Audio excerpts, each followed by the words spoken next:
Hace 3 meses. Vivía en una casa de $4,2 millones en California, con mi esposa y mis hijos. Hoy, estoy sosteniendo una carta que revela que toda mi vida ha sido una mentira, y que la mujer que me destruyó podría haberme salvado la vida sin saberlo. Mi nombre es Fletcher Morrison y tengo 47 años. Hasta hace poco, era un ajustador de seguros comerciales en Pasadena.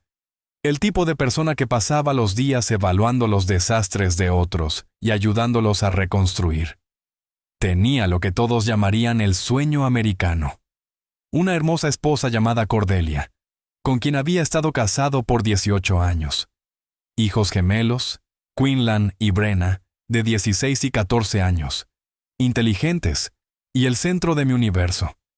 Vivíamos en esta hermosa casa en las colinas con vista a toda la ciudad extendida debajo, como una alfombra brillante. Creía que sabía exactamente quién era. Fletcher Morrison, hijo de Whitford Morrison, un bibliotecario tranquilo que me crió solo, después de que mi padre muriera en un accidente de coche cuando yo tenía 12 años. Se suponía que mi padre era un tipo común.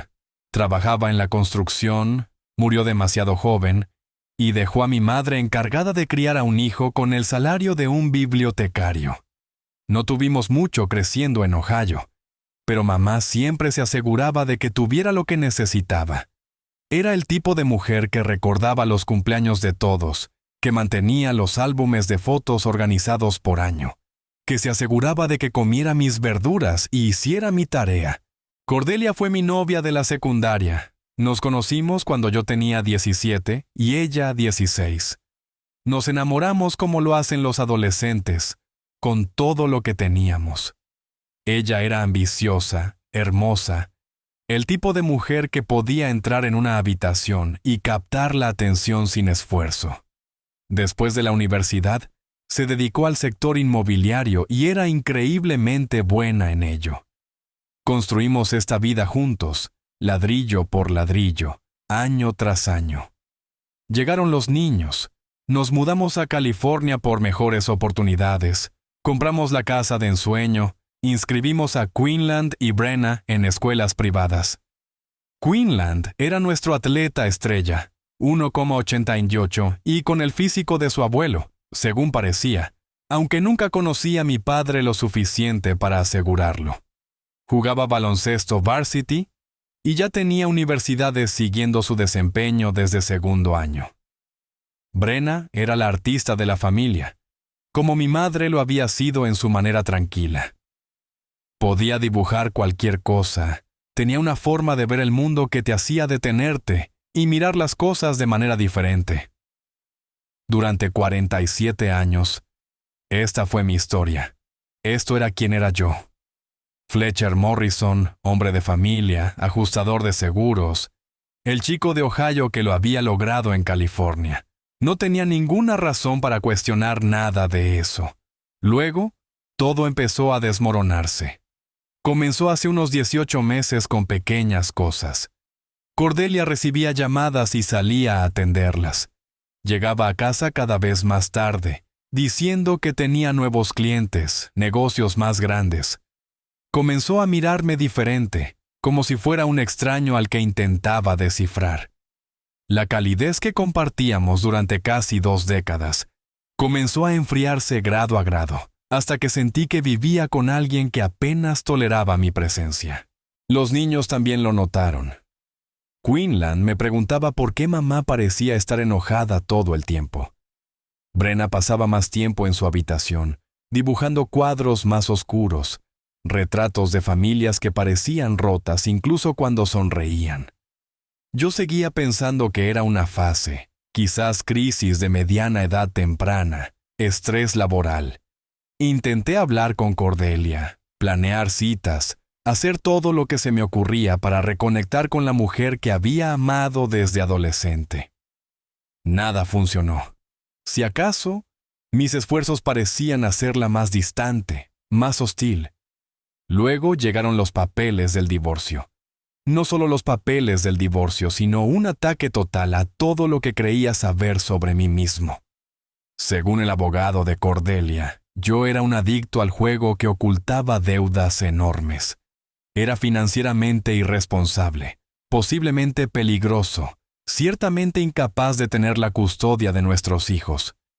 Tenían estados de cuenta bancarios con transacciones que nunca hice, recibos de casinos con mi firma que nunca firmé, declaraciones de testigos que afirmaban que había pedido dinero y nunca lo había devuelto. Nada de eso era cierto, ni una sola palabra, pero de alguna manera tenían documentación de todo. La sala del tribunal fue una pesadilla. Me senté allí viendo cómo toda mi vida era desmontada por abogados que hablaban de mí como si fuera un criminal. Mi propia esposa, la madre de mis hijos, la mujer con la que compartí la cama por 18 años, ni siquiera me miraba. Cuando el juez otorgó a Cordelia todo, la casa, la custodia principal, incluso mis activos comerciales, sentí que algo se rompía dentro de mi pecho. Pero lo peor vino después, afuera del tribunal. Cordelia se acercó a mí con una sonrisa que nunca había visto antes, fría y satisfecha. Se inclinó cerca y susurró: «Nunca volverás a ver a Quinlan y Brenna. Las mudaré a Portland el próximo mes, y ya no tienes dinero para luchar contra mí». Fue entonces cuando supe que esto no era solo un matrimonio desmoronándose. Esto era algo completamente diferente. Algo calculado y cruel que no podía entender. En 6 semanas había perdido mi casa, mis hijos e incluso mi licencia de seguro debido a las acusaciones fabricadas de mala conducta financiera. No tenía a dónde ir excepto de regreso a Ohio, a la casa de mi madre, que había estado vacía desde que murió hace 2 años. Así que cargué lo que quedaba de mi vida en la parte trasera de mi Honda Civic y conduje 1,200 millas hasta un lugar en el que no había vivido desde que tenía 18 años. Ahí es donde realmente comienza esta historia. El viaje de California a Ohio me llevó 3 días, y cada milla se sentía como si viajara hacia atrás en el tiempo. Cuando finalmente llegué al camino de entrada de la casa de mi madre en Maple Street, en Akron, me sentí como un fantasma regresando a atormentar su propio pasado. La casa se veía exactamente igual que en el funeral de mamá, 2 años atrás. Pequeña, ordenada, el tipo de casa de ranchera de los años 60 que definía la clase media estadounidense en aquella época.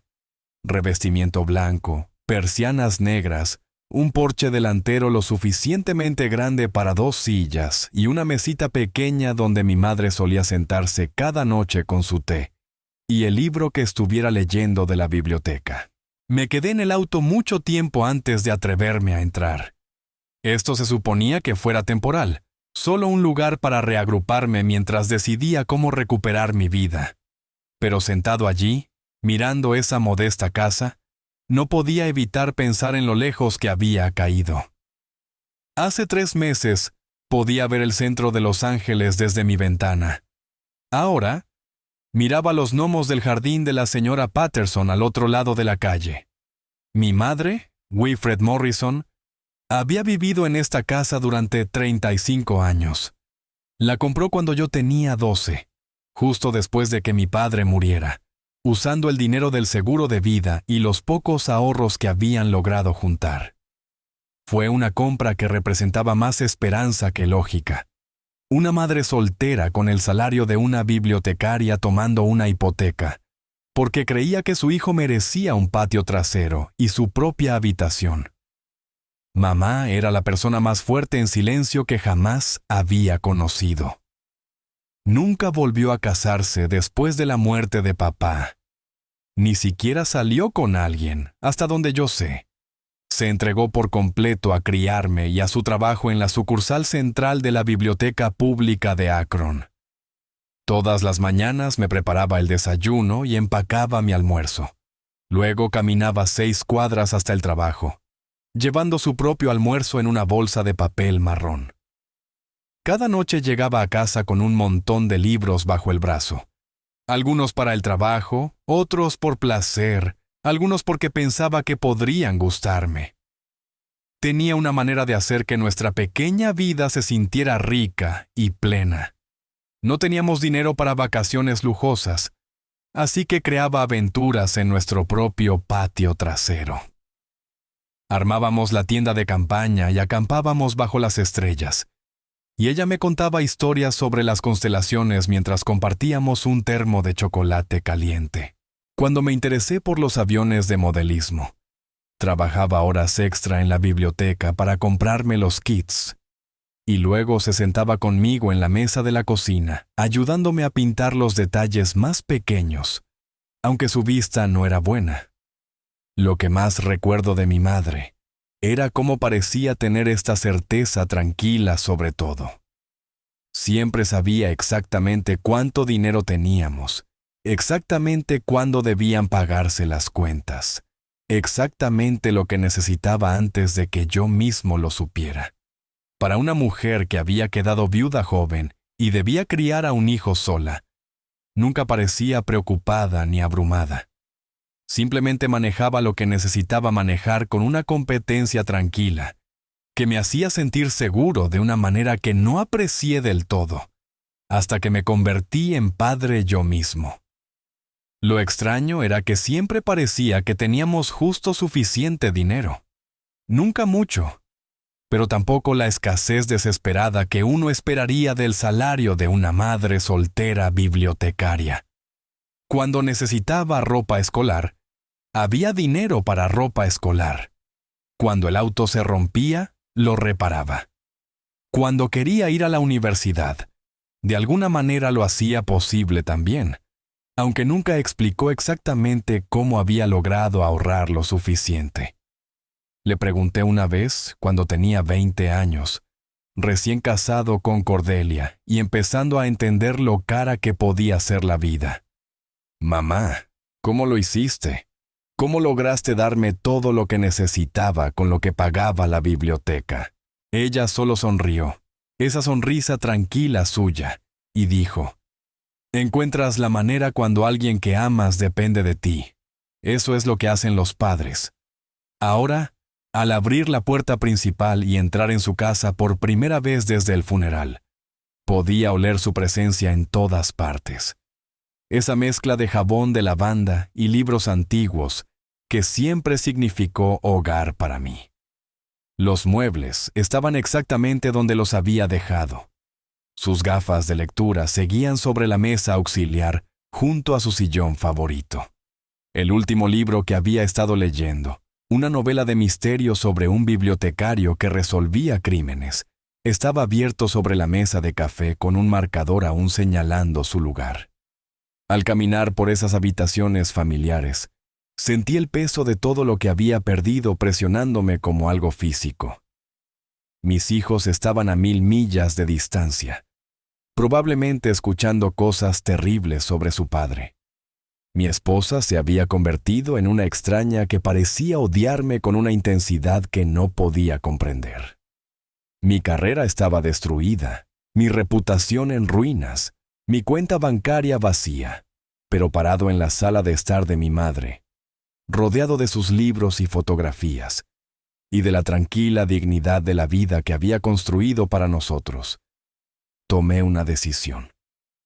Esta casa era lo único que los abogados de Cordelia no podían quitarme. Ahora era mía, libre y clara.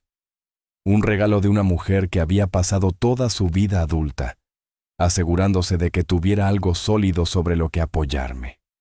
La renovaría, la vendería y usaría cada centavo para luchar por mis hijos. Parecía un buen plan.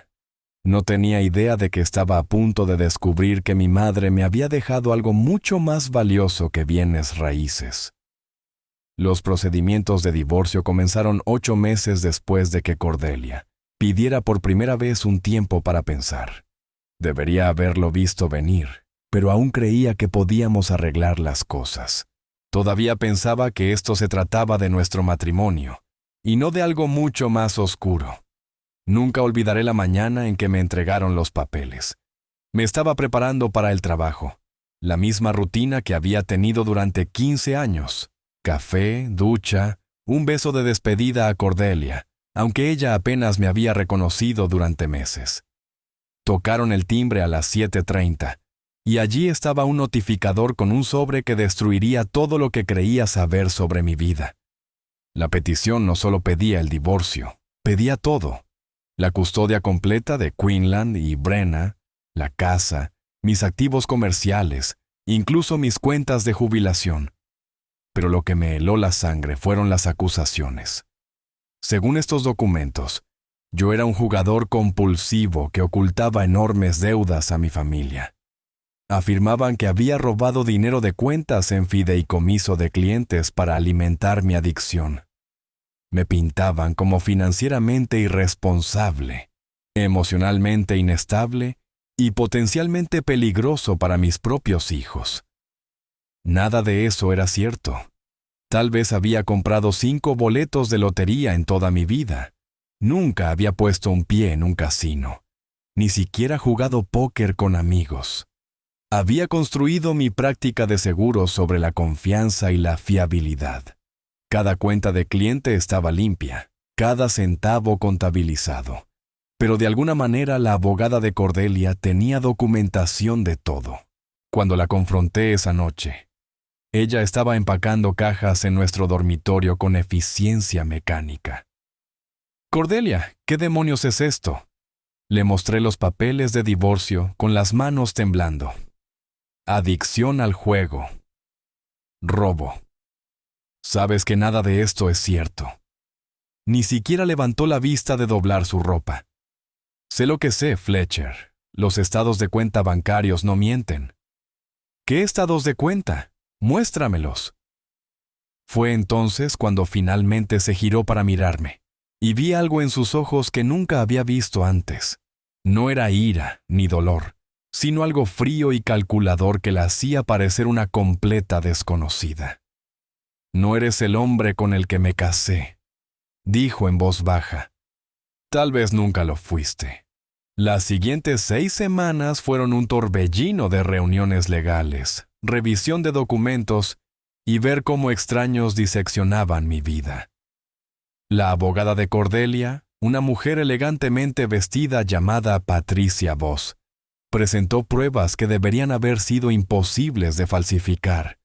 Estados de cuenta que mostraban retiros que nunca hice, recibos de casinos con mi firma en lugares donde nunca estuve, cargos de tarjetas de crédito en sitios de apuestas online de los que nunca había oído hablar. Mi propio abogado, un buen tipo llamado Robert Chen, que había usado para contratos de negocios, seguía sacudiendo la cabeza mientras revisábamos todo. «Fletcher, ¿debo preguntarte? ¿Es real todo esto? Porque si has estado ocultando deudas de juego, necesito saberlo ahora para poder hacer control de daños». «Rob, juro por la vida de mis hijos, nunca he apostado nada más que un boleto de rifa de la iglesia. Alguien me está tendiendo una trampa, y no entiendo cómo ni por qué, pero las pruebas seguían llegando. Declaraciones de testigos que afirmaban que había pedido dinero y no lo había devuelto. Un compañero de trabajo jurando que me había visto apostar desde mi teléfono durante el almuerzo. Incluso mi vecino Jerry Holbrook, con quien había tomado cervezas decenas de veces, firmó una declaración jurada diciendo que me había visto volviéndome cada vez más errático y desesperado en el último año. Lo peor era ver a mis hijos durante todo esto. Quinlan comenzó a evitarme, pasando más tiempo en casa de amigos, dándome respuestas de una sola palabra cuando intentaba hablar con él sobre baloncesto o la escuela. Brenna todavía me abrazaba para dormir, pero podía ver la confusión en sus ojos, la forma en que intentaba reconciliar al padre que conocía con el hombre que todos decían que yo era. La evaluación de custodia fue humillante. Una psicóloga designada por el tribunal, llamada doctora Martínez, pasó 3 horas haciéndome preguntas sobre mi salud mental, mi relación con mis hijos y mis hábitos financieros. Era profesional pero distante, y podía notar que ya había leído todas las acusaciones de Cordelia antes de que yo entrara a su oficina. Señor Morrison, la adicción a menudo implica negación. Muchos jugadores se vuelven muy hábiles, ocultando su comportamiento a la familia. Doctora, lo entiendo, pero no estoy en negación porque no soy adicto. Estoy diciendo la verdad. Ella tomó notas y dijo que incluiría mis declaraciones en su informe. La audiencia final se programó para un martes de noviembre. Conduje al tribunal esa mañana sabiendo que probablemente iba a perder a mis hijos, pero todavía esperando que de alguna manera saliera la verdad, que alguien viera a través del juego que se estaba jugando. La sala del tribunal era estéril y fría, nada que ver con las escenas dramáticas legales que se ven en películas. La jueza Patricia Winters era una mujer en sus 60 que parecía haber visto todo tipo de destrucción familiar imaginable, y hacía mucho que había dejado de sorprenderse por nada. La abogada de Cordelia presentó su caso con precisión quirúrgica. Registros bancarios, declaraciones de testigos, testimonios de expertos sobre adicción al juego y su impacto en las familias. Pintó la imagen de un hombre que vivía una doble vida, cuya adicción había escalado al punto de robar a clientes y mentir a todos los que confiaban en él. Mi abogado hizo lo mejor que pudo con lo que teníamos, que básicamente era mi palabra contra una montaña de documentación. Señaló inconsistencias en algunas declaraciones de testigos. Cuestionó el momento de ciertas transacciones financieras. Argumentó que las pruebas eran circunstanciales, que no eran suficientes. La jueza Winters otorgó a Cordelia la custodia principal, la casa, y la mayoría de nuestros activos. A mí me concedieron visitas supervisadas cada 2 fines de semana, pendientes de completar un programa de tratamiento de adicción al juego y asesoría financiera. Al salir del tribunal, Cordelia me alcanzó en el estacionamiento. Sonreía, de hecho sonreía, mientras daba el golpe final. Nunca volverás a ver a Quinlan y Brenna. Las mudaré a Portland el próximo mes y ya no tienes dinero para luchar contra mí.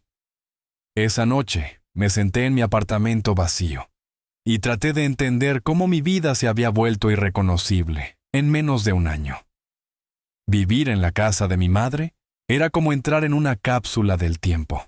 Todo estaba exactamente como lo había dejado cuando murió hace 2 años. Su taza de café aún estaba en el escurridor junto al fregadero de la cocina. Sus gafas de lectura estaban dobladas sobre la mesa auxiliar junto a su sillón favorito. Incluso sus pantuflas estaban colocadas ordenadamente al lado de su cama, como si solo hubiera salido un momento y volvería en cualquier instante. Las primeras semanas, apenas salía del sofá de la sala. Me despertaba cada mañana pensando que tal vez todo esto era una terrible pesadilla, que abriría los ojos y estaría de nuevo en mi habitación de California con Cordelia durmiendo a mi lado y el sonido de los niños preparándose para la escuela en el pasillo. Pero cada mañana veía la mancha de agua en el techo de mamá y recordaba que mi antigua vida se había ido, probablemente para siempre. La depresión me golpeó como un peso físico. Algunos días ni siquiera lograba ducharme o preparar café. Solo me quedaba allí, mirando el techo, pensando en Quinlan y Brenna, preguntándome qué les estaría diciendo Cordelia sobre por qué papá ya no estaba presente. ¿Estarían preocupados por mí?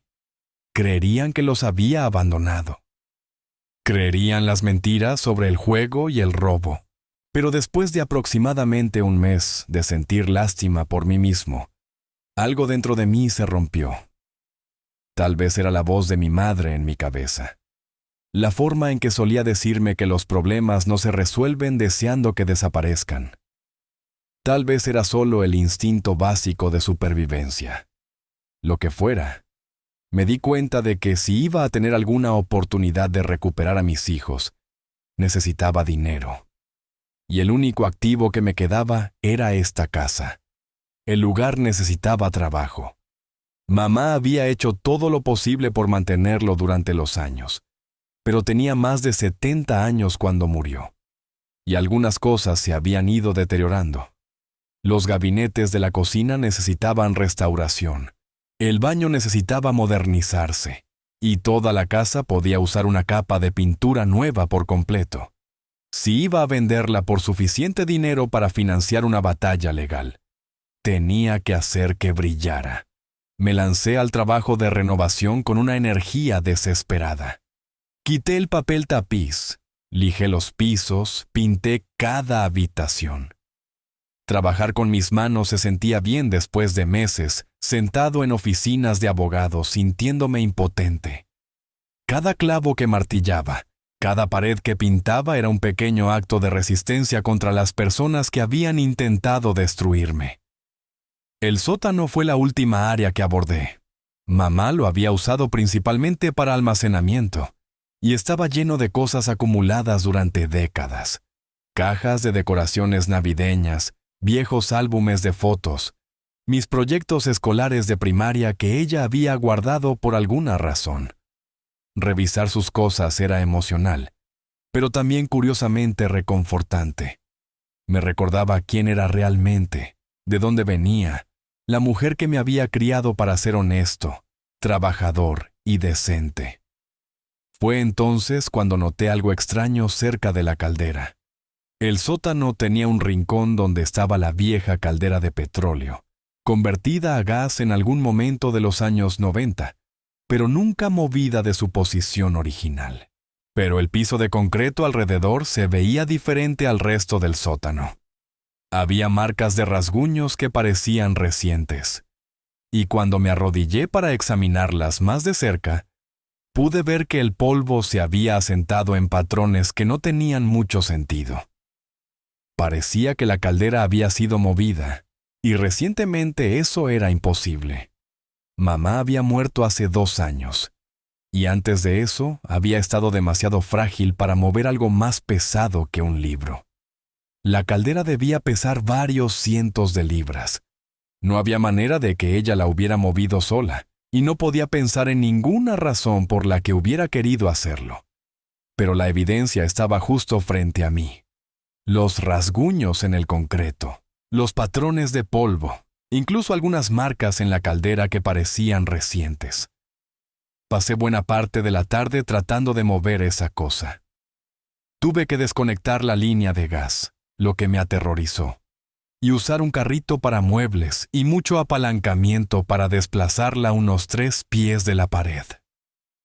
Mi espalda gritaba de dolor cuando lo logré, pero valió la pena. Detrás de la caldera, incrustado en la pared de concreto a la altura de los hombros, había una pequeña caja fuerte que nunca había sabido que existía. Era una de esas cajas fuertes antiguas con combinación, tal vez de 18 pulgadas de lado, pintada del mismo gris que la pared del sótano, para que se camuflara.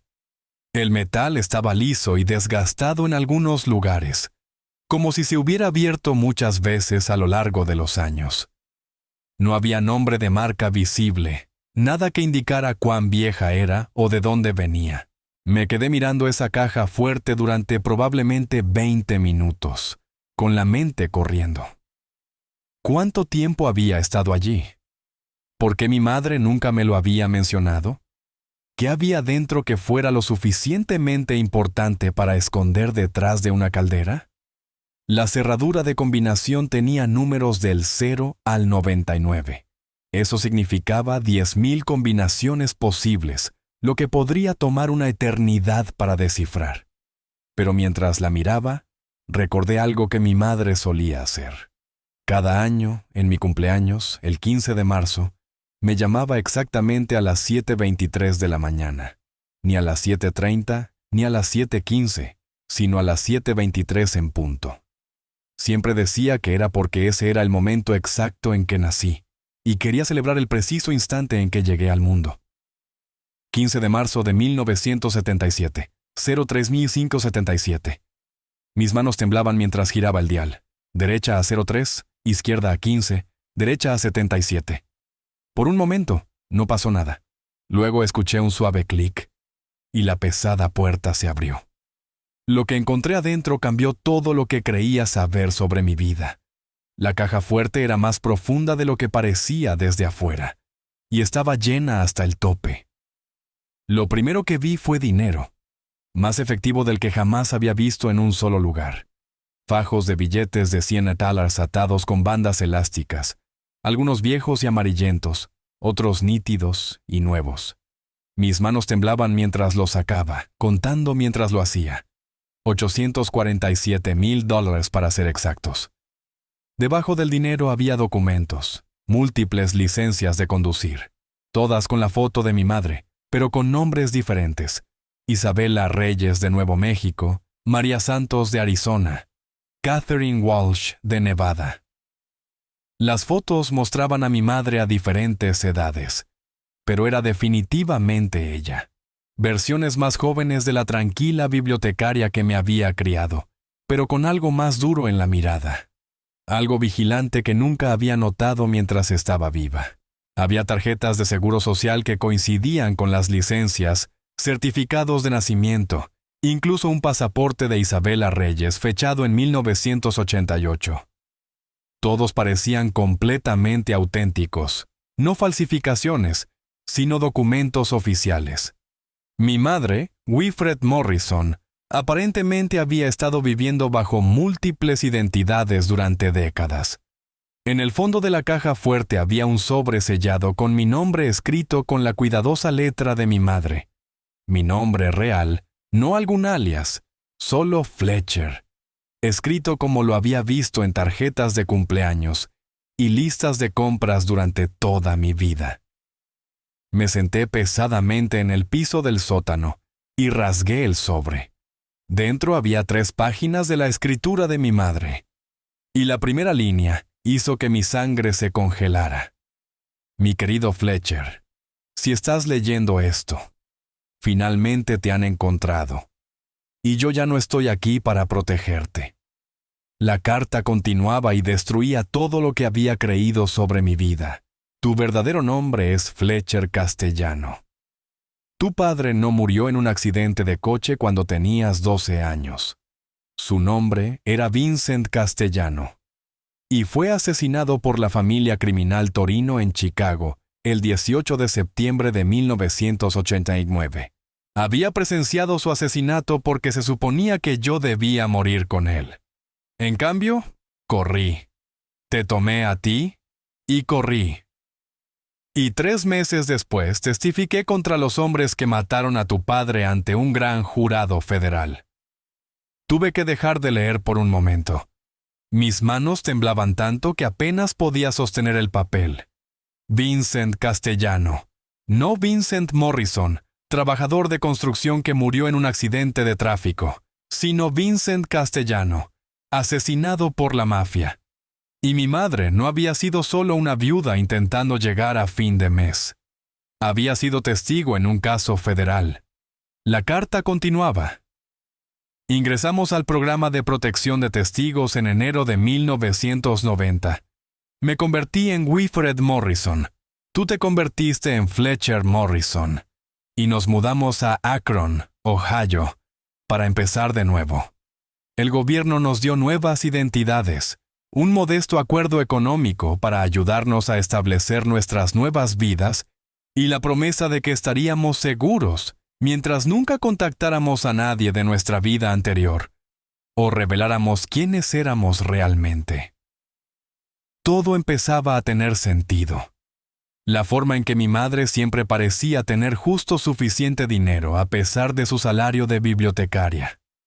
Su renuencia a hablar sobre nuestra vida antes de Ohio.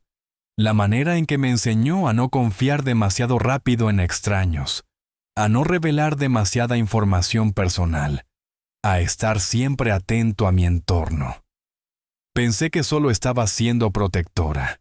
Nos había estado manteniendo vivos.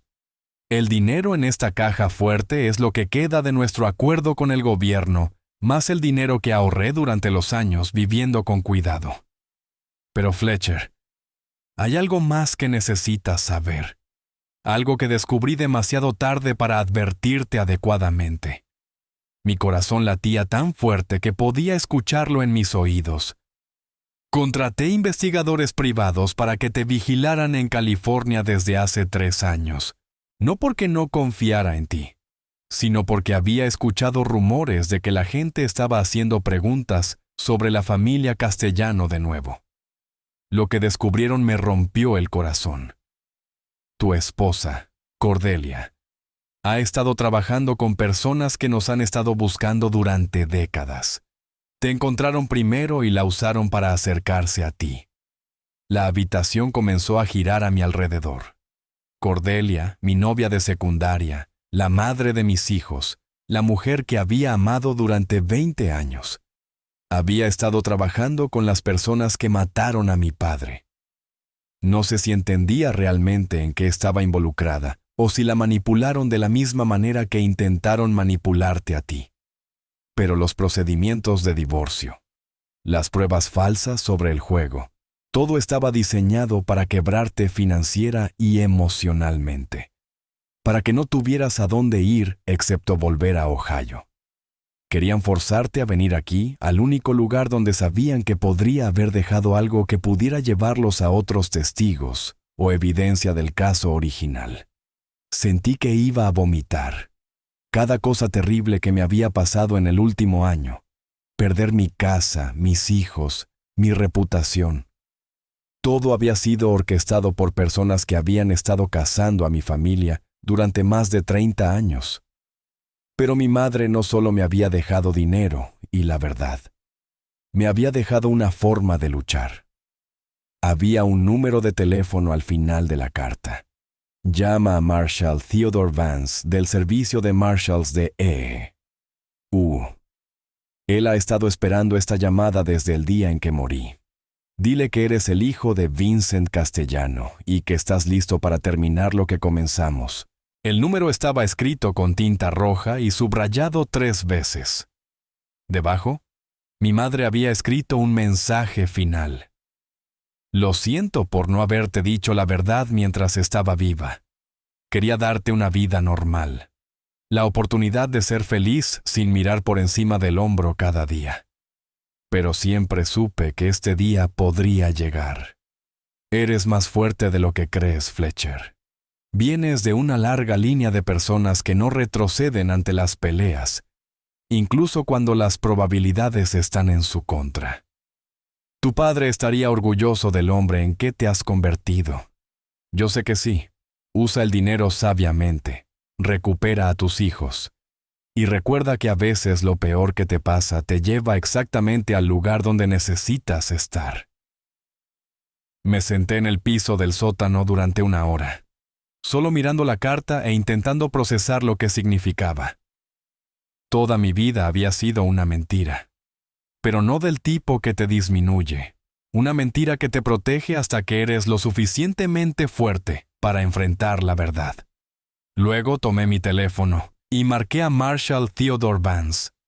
Marshall Theodore Vance respondió en el segundo timbrazo, como si hubiera estado sentado junto a su teléfono, esperando durante 35 años. ¿Vance? Marshall Vance. Soy Fletcher Morrison, aunque creo que mi verdadero nombre es Fletcher Castellano. Hubo una larga pausa, luego una respiración profunda. Hijo, he estado esperando esta llamada desde que murió tu madre. ¿Dónde estás ahora? Estoy en la casa de mi madre en Akron, junto a una caja fuerte abierta que ella dejó para mí. No toques nada más, no hables con nadie, y no salgas de esa casa. Estaré allí en 4 horas. Marshall Vance resultó ser un hombre alto, con cabello gris, de unos 60 años, que parecía haber visto todo tipo de maldad humana imaginable, y nunca haberse acostumbrado del todo. Llegó con otros 2 agentes federales, y pasaron 6 horas revisando todo lo que mi madre había dejado, fotografiando documentos, catalogando evidencia y haciéndome preguntas sobre mi vida en California. Tu madre fue una de las personas más valientes con las que trabajé. me dijo mientras estábamos sentados en la mesa de la cocina, alrededor de medianoche. Sabía que eventualmente rastrearían a su hijo, así que se preparó para este día. El dinero, la combinación de la caja fuerte usando tu cumpleaños. Incluso contratar a esos investigadores privados para que te observaran en California. Quería que encontraras todo esto cuando más lo necesitaras. El alcance completo de lo que me había pasado era aún peor de lo que había imaginado. La familia criminal Torino había estado cazando sistemáticamente a los testigos del juicio por el asesinato de mi padre durante décadas, pero se habían vuelto más inteligentes. En lugar de solo matar gente, lo que atraía demasiada atención federal, aprendieron a destruir vidas de manera más sutil. Encontraban formas de comprometer a las personas más cercanas a sus objetivos, y luego las usaban para crear caos y ruina financiera. Han estado trabajando en tu caso durante al menos 5 años, explicó Marshall Vance. Encontraron a Cordelia a través de sus conexiones inmobiliarias, gente que conocía a gente que conocía a los criminales correctos. Probablemente se acercaron a ella primero como clientes potenciales. Un negocio legítimo que poco a poco se transformó en otra cosa. Los investigadores que mi madre había contratado habían estado construyendo su propio caso durante ese tiempo, documentando todo. Tenían grabaciones de Cordelia reuniéndose con personas conectadas a la organización Torino. Tenían evidencia de dinero intercambiándose, documentos falsificados, testigos siendo sobornados para mentir sobre mí. La historia de la adicción al juego, los estados de cuenta falsos, todo era obra de ellos. Marshall Vance dijo que habían usado el mismo método con 6 testigos más en los últimos 15 años. Crear caos financiero y legal, destruir la credibilidad de la persona, y luego esperar a que regresara a su lugar de origen. Pero había algo que la familia Torino no había previsto. La muerte natural de mi madre 2 años antes había activado ciertos protocolos dentro del servicio de Marshalls. Ellos habían estado monitoreando la situación discretamente, esperando a ver si alguien buscaría la casa segura en Ohio. Hemos tenido vigilancia en este vecindario durante 2 años, admitió Marshall Vance. Sabíamos que si te obligaban a regresar aquí, eventualmente harían su movimiento. Hemos estado documentando a todos los que mostraron interés inusual en esta dirección. La revelación más impactante llegó a la mañana siguiente. Cordelia había sido arrestada en su hotel de Portland a las 6:00 a.m., junto con 3 hombres que la habían estado siguiendo. Ella había estado cooperando con personas que pensaba eran investigadores privados, ayudándola a asegurar un mejor acuerdo de divorcio. No tenía idea de que estaban conectados con el crimen organizado, hasta que los agentes federales se lo explicaron en una sala de entrevistas. Ha aceptado testificar, me dijo Marshall Vance mientras tomábamos café. Resulta que ella es tan víctima en esto como tú. La convencieron de que ocultabas deudas de juego y otras mujeres. Le mostraron pruebas falsas, la asustaron y enfadaron. Luego le ofrecieron ayudarla a proteger a los niños y asegurar su futuro financiero. La llamada más difícil que hice fue a Quinlan y Brenna. Se estaban quedando con la hermana de Cordelia en Portland, confundidos y asustados porque su madre había sido arrestada y nadie les decía por qué. «Papá». La voz de Quinlan sonaba pequeña y joven, nada que ver con el adolescente seguro que recordaba. «Hola, amigo. Sé que todo esto es muy confuso ahora, pero necesitas saber que todo estará bien. Tu mamá y yo te amamos mucho, y nada de lo que pasó es culpa de nadie». «¿De verdad eres adicto al juego?», preguntó Brenna cuando tomó el teléfono. «Mamá dijo que robaste dinero y por eso tuvimos que mudarnos». «No, cariño. Nunca jugué ni robé nada. Gente muy mala mintió sobre mí para dañar a nuestra familia, pero la policía los atrapó. Muy pronto estaremos juntos otra vez. Tomó 6 meses desenredar todo legalmente. La evidencia reunida por los investigadores de mi madre, combinada con el testimonio de Cordelia y el caso federal contra la organización Torino, fue suficiente para limpiar completamente mi nombre. Los registros de juego falsos fueron expuestos como falsificaciones. Los testigos que habían mentido retractaron sus declaraciones. Mi licencia de seguros fue restablecida con una disculpa oficial del Consejo Estatal. Cordelia y yo nunca recuperaremos lo que tuvimos. Se hizo demasiado daño, se contaron demasiadas mentiras, se rompió demasiada confianza. Pero ahora trabajamos juntos para ayudar a nuestros hijos a entender lo que pasó y por qué. Ella está en terapia lidiando con la culpa de haber sido manipulada para destruir a su propia familia. Yo estoy en terapia aprendiendo a confiar nuevamente en la gente. Pero recuperamos a nuestros hijos, y eso es lo que más importa.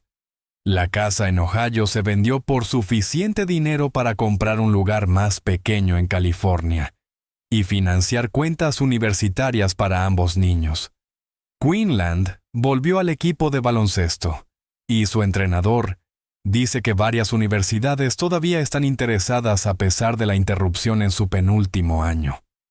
El arte de Brenna se ha vuelto más esperanzador últimamente, más colorido, aunque todavía dibuja muchas imágenes de familias que parecen haber sobrevivido a tormentas. Pienso en mi madre todos los días, en el sacrificio que hizo para darme una infancia normal, en el coraje que le tomó testificar contra asesinos, y luego pasar 35 años mirando por encima del hombro.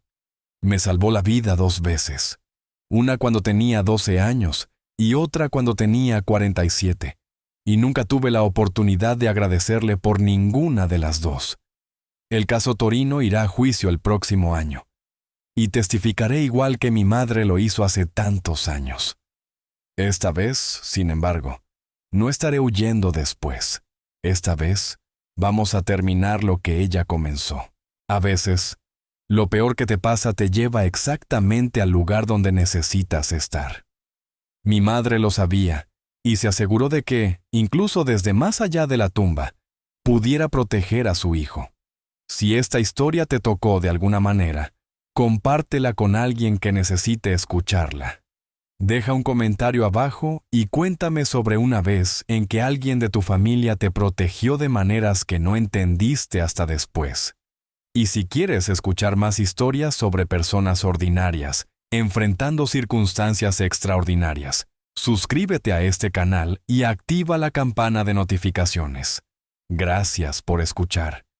Y recuerda que, a veces, las personas que más nos aman son las que luchan batallas que nunca vemos.